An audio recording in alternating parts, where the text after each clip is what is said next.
নমস্কার বন্ধুরা, আজ আমরা আলোচনা করব অষ্টম শ্রেণীর বাংলা থেকে শরৎচন্দ্র চট্টোপাধ্যায় লেখা পল্লী সমাজ পাঠ্যাংশের হাতে কলমে প্রশ্নোত্তর নিয়ে।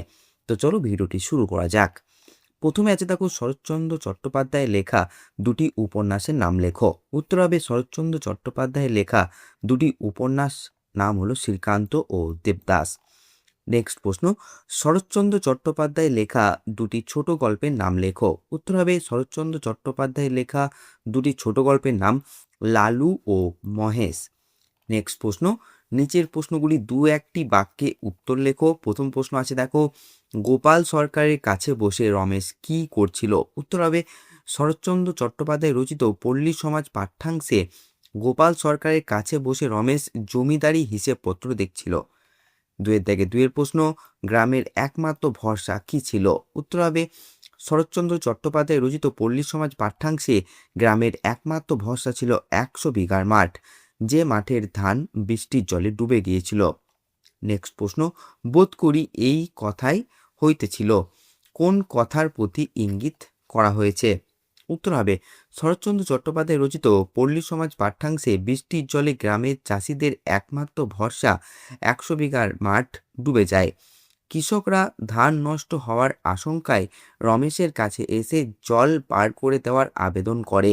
রমেশ তাদের কথা শুনে যখন বাড়ি পৌঁছায় তখন তার দাদা বেনি তাকিয়ায় ঠ্যাস দিয়ে তামাক খাচ্ছিলেন। পাশে হালদার মহাশয়ও ছিলেন। রমেশ ভেবেছিল তারা বুঝি অসহায় কৃষকদের জমি বৃষ্টির জলে ডুবে যাওয়া ও তার প্রতিকার নিয়ে আলোচনা করছে। এখানে সেই কথার প্রতি ইঙ্গিত করা হয়েছে। নেক্সট প্রশ্ন, রমা আকবরকে কোথায় পাহারা দেবার জন্য পাঠিয়েছিলেন। উত্তর হবে শরৎচন্দ্র চট্টোপাধ্যায় রচিত পল্লী সমাজ পাঠ্যাংশে রমা আকবরকে 100 বিঘে জমির দক্ষিণ ধারের ঘোষাল ও মুখুজ্জেদের বাঁধ পাহারা দেওয়ার জন্য পাঠিয়েছিলেন। নেক্সট প্রশ্ন, পারবি নে কেন, উদ্দিষ্ট ব্যক্তি কোন কাজটি করতে পারবে না। শরৎচন্দ্র চট্টোপাধ্যায় রচিত পল্লী সমাজ পাঠ্যাংশ থেকে নেওয়া প্রশ্নোদ্ধৃত উক্তির উদ্দিষ্ট বক্তা লাঠিয়াল আকবর। সে যে রমেশের হাতে মার খেয়েছে সে কথা থানায় গিয়ে জানাতে পারবে না। 3 নম্বর আছে, নিচের প্রশ্নগুলি কয়েকটি বাক্যে উত্তর দাও। প্রথম প্রশ্ন আছে দেখো, 20 জন কৃষক রমেশের কাছে এসে কেঁদে পড়ল কেন। উত্তর হবে শরৎচন্দ্র চট্টোপাধ্যায় রচিত পল্লী সমাজ পাঠ্যাংশে প্রবল বৃষ্টিতে 100 বিঘের মাঠ জলে ডুবে যায়। এই 100 বিঘের মাঠ গ্রামের ভরসা, সমস্ত চাষিদেরই কিছু কিছু জমি সেখানে আছে। জমে থাকা জল বাইরে না বের করলে সমস্ত ধান নষ্ট হয়ে যাবে। মাঠের দক্ষিণ ধারে ঘোষাল ও মুখুজ্জেদের বাঁধ কাটিয়ে দিলে জমা জল বাইরে বেরোতে পারে। তাই সারাদিন কৃষকরা জমিদার বেনিবাবুর কাছে অনেক কাকুতি মিনতি করে, কিন্তু তাতে কোনো লাভ হয়নি। তাই কৃষকরা উপায় না পেয়ে দয়ালু মানুষ ছোটবাবু রমেশের কাছে সাহায্য চাইতে এসে কেঁদে পড়েছিল। নেক্সট প্রশ্ন, রমেশ বেনির কাছে জল বার করে দেবার হুকুম দেওয়ার জন্য অনুরোধ করলো কেন। শরৎচন্দ্র চট্টোপাধ্যায় রচিত পল্লী সমাজ পাঠ্যাংশে 100 বিঘার মাঠ বৃষ্টির জলে ডুবে ধান নষ্ট হওয়ার পরিস্থিতির সৃষ্টি হয়েছিল। ওই মাঠের দক্ষিণ দিকে যে বাঁধ রয়েছে তা ঘোষাল ও মুখুজ্জেদের। চাষিদের আসন্ন বিপদের কথা চিন্তা করে সহানুভূতিশীল রমেশ সেই বাঁধ কাটাতে রাজি থাকলেও বেনি রাজি ছিলেন না। বেনি ছিল জমিদার ও রমেশের বর্দা। বেনি এই বিষয়ে মত না দিলে চাষিদের বড় ক্ষতি হয়ে যাবে। তাই রমেশ বেনিকে বাঁধ কাটার হুকুম দেওয়ার জন্য বারবার অনুরোধ করছিল। 3 প্রশ্ন, বেনি জল বার করতে চায়নি কেন। উত্তর হবে শরৎচন্দ্র চট্টোপাধ্যায় রচিত পল্লী সমাজ পাঠ্যাংশে বাঁধের গায়ে একটা জলা আছে, যেখানে প্রতি বছর যা মাছ উৎপন্ন হয় তাতে 200 টাকা আয় হয়। জমিদার বেনুবাবু বৈষয়িক লোক। গরিব চাষিদের দুঃখ কষ্টের কথা ভেবে বছরে 200 টাকা লোকসান করার ইচ্ছা বেনির ছিল না। তাই বেনি বাঁধের জল বের করে দিতে চায়নি, কারণ বাঁধ কাটলে জলের সঙ্গে মাছও বেরিয়ে যাবে। 4 প্রশ্ন, ঘৃণায় লজ্জায় ক্রোধে ক্ষোভে রমেশের চোখ মুখ উত্তপ্ত হইয়া উঠিল। রমেশের এমন অবস্থা হয়েছিল কেন। উত্তর হবে শরৎচন্দ্র চট্টোপাধ্যায় রচিত পল্লী সমাজ পাঠ্যাংশে 100 বিঘা মাঠের দক্ষিণ দিকের বাঁধ কেটে না দিলে চাষিদের কত বড় ক্ষতি হবে তা বুঝতে পেরেও বেনি নিজের স্বার্থের কথা ভেবে বাদ কাটতে রাজি হয়নি। এমনকি রমেশ এ বিষয়ে তার দাদাকে বোঝানোর চেষ্টা করলে বেনি জানায় চাষিরা নিরুপায় হয়ে তাদের কাছেই জমি বন্ধক রাখবে এবং সেই সুযোগে বেনিদের কিছু রোজগার হবে। এমনকি অসহায় গরিব চাষিদের বেনি ছোট লোক বলেও তাচ্ছিল্য করে। এরকম চরম স্বার্থপর নীচ মানসিকতার পরিচয় পেয়ে সহানুভূতিশীল রমেশ বেনির প্রতি ঘৃণায়, লজ্জায়, ক্রোধে, ক্ষোভে উত্তপ্ত হয়ে উঠেছিল। নেক্সট প্রশ্ন, রমেশ বিস্ময়ে হতবুদ্ধি হইয়া গেল। রমেশের বিস্ময়ের কারণ কি ছিল? শরৎচন্দ্র চট্টোপাধ্যায় রচিত পল্লী সমাজ পাঠ্যাংশে প্রজাদরদি রমেশ দাদার কাছে সমস্যার সমাধান না পেয়ে রমার কাছে উপস্থিত হয়েছিল। রমেশ ভেবেছিল রমা চাষিদের সমস্যার কথা শুনে তার মতোই বাঁধ কেটে জল বার করে দিতে রাজি হবে, কিন্তু রমা রাজি হয় না। এমনকি দরিদ্র চাষিদের সংকটের কথা জেনেও রমা নিজের লোকসানের কথা চিন্তা করে।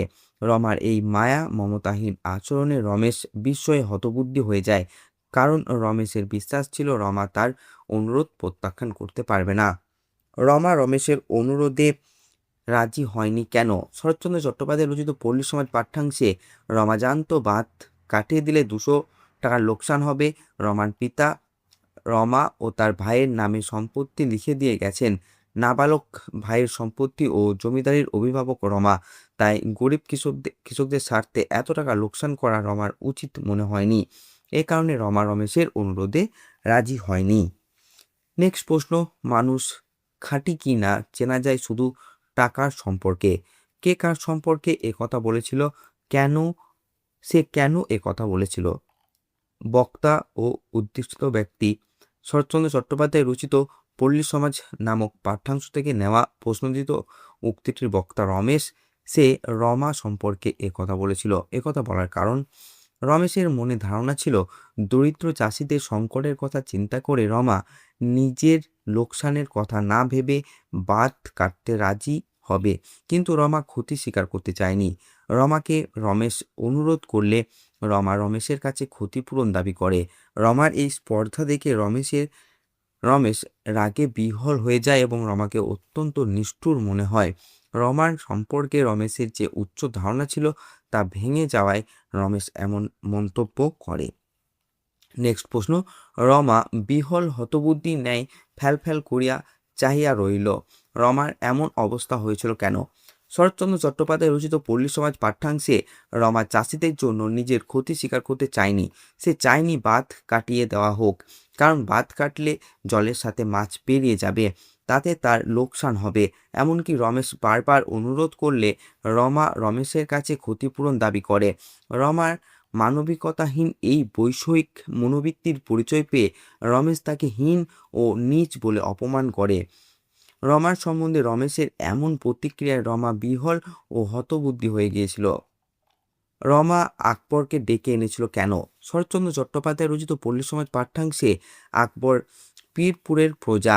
সাবেক দিনে লাঠির জোরে সেই জমিদারকে অনেক বিষয় সম্পত্তি হস্তগত করে দিয়েছে। তাই সেদিন সন্ধ্যের পর ক্রোধে ও অভিমানে ক্ষিপ্ত হয়ে রমা তাকে ডেকে এনে বাঁধ পাহারা দেওয়ার জন্য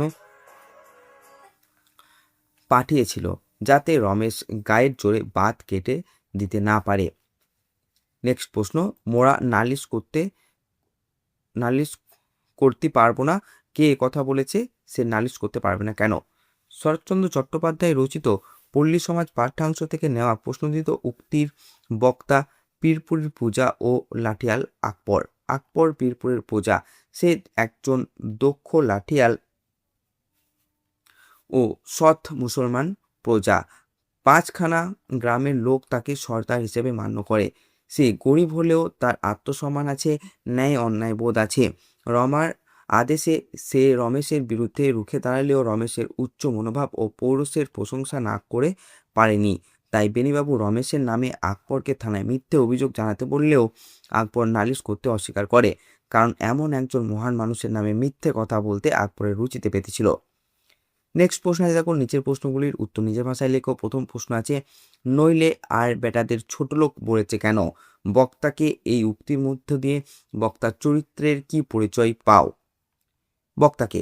শরৎচন্দ্র চট্টোপাধ্যায় রচিত পল্লী সমাজ গদ্য থেকে গৃহীত আলোচ্য উক্তির বক্তা হলেন বেনি ঘোষাল। তার চারিত্রিক বৈশিষ্ট্য। প্রশ্নোক্ত উক্তিটির মধ্য দিয়ে বক্তার চরিত্রের কয়েকটি বিশেষ দিক ফুটে উঠেছে। বেনি ঘোষাল চরিত্রটি সামন্ততান্ত্রিক চরিত্র। তিনি মূলত প্রজাপীড়ক জমিদার।